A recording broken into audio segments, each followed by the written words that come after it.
and then it has multiple, and then it has like it tells you what.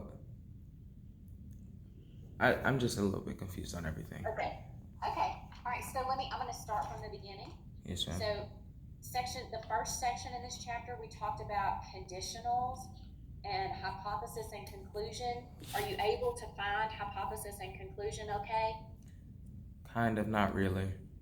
Kind of, not really. All right. So I'm going to write a sentence on here. So let's say, if today is Monday, then it will rain, because I think it's going to. All right, so if is like a signpost word that lets you know that the hypothesis is coming up next. So anything after that word if is going to be hypothesis. So if I underline today is Monday, that part is my hypothesis. Anything after the word then is the conclusion. So if I double underline it will rain, that part is my conclusion. And it helps to talk about these in symbols so we don't have to write out the whole phrase every time. And so our symbol for hypothesis is always the letter P. And our symbol for, not always, but usually, our symbol for hypothesis is P. Our symbol for conclusion is Q. And the way we write if then in symbols is with an arrow. So we could say if P then Q, and it would look like that. Starting at P, we end up at Q. Okay, does that look familiar? Yes, ma'am. Okay, so we did conditional statements, and then there's some that are called related conditionals. All right, so there's 3 of those. We had our conditional statement, which in symbols is if P then Q. Then we have one that's called the converse. And I think on the video, I told you to think like the shoes, Converse shoes. It's just like you can cross your feet and get your shoes on the wrong side, or like little kids are trying to put their own shoes on and they can't really do the job right. They get the left shoe on the right foot and they get the right shoe on the left foot.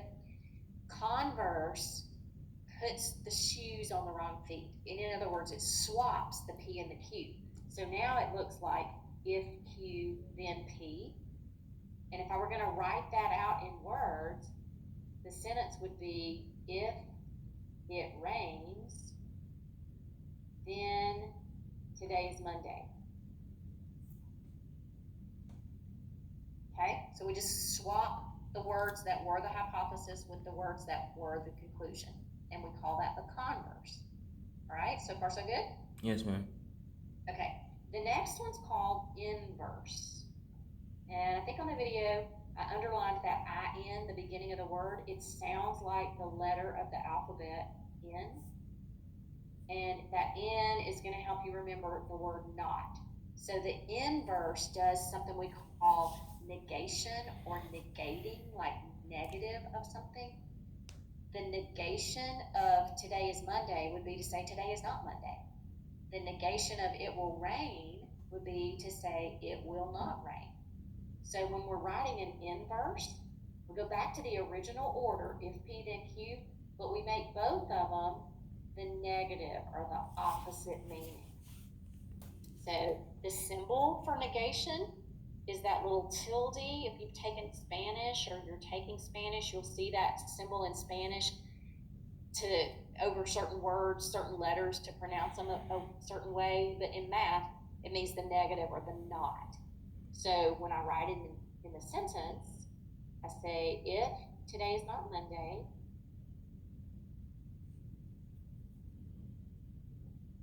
then it will not rain. Okay? So that's the converse and the inverse. The last of these sort of related conditional statements is a word probably never see anywhere except geometry class.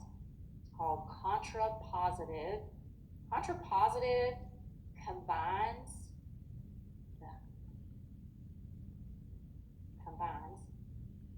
converse and inverse. So I'm gonna switch the order and I'm gonna do the negation. That means I'm gonna have not Q as the beginning of the sentence, not P as the end. That switches the order and it gives me the negatives. So if it does not rain, then today is not Monday. All right, so those 4 sort of statements and orders, you just have to study enough to know which one goes with which. You have to learn those words, basically. Yes, ma'am. Remember, on the test, you can use your notes. So if you have those written down in your notes, you can use it to refer to make sure you're getting the order correct and you're getting not in there if it's supposed to have not, or not putting it in when it shouldn't be there. I think we did an example that day of a sentence that already has the word not. So for example, if I said, it is not my birthday, okay? To negate that, because it already has the word not, I just have to take it out. I would say, it is my birthday. That would be the negation of, it is not my birthday. So sometimes you'll get a sentence that already has the word not in it. The negation of that is just to take out the word not, okay? All right, so that was sort of the big ideas in that first group. We also talked about something called a biconditional. Like a bicycle has 2 wheels, a biconditional is true 2 ways. So a biconditional is when you have a true conditional and a true converse. And if that's the case, we can combine those, okay? So remember, conditional was if P then Q. Converse was if Q then P. I can combine those 2 and make the arrow go both ways. And the words that we put in there for biconditional are if and only if. So if you ever see that little phrase, if and only if, you know it's talking about a biconditional, and that's the arrow that has 2 arrowheads on it. Yes, ma'am. So biconditionals we use a lot in definitions, like, let me think, a circle. So that's a geometric figure where all the points are the same distance from the center. So we could say a circle, a geometric figure is a circle if and only if it's all the points that are the same distance away from a point called the center. And it would work backwards or forwards. If we have all those points the same distance away from the center, we call it a circle. If it's something that's named a circle, you can know all the points are the same distance away from the center. So sometimes we write definitions as biconditionals.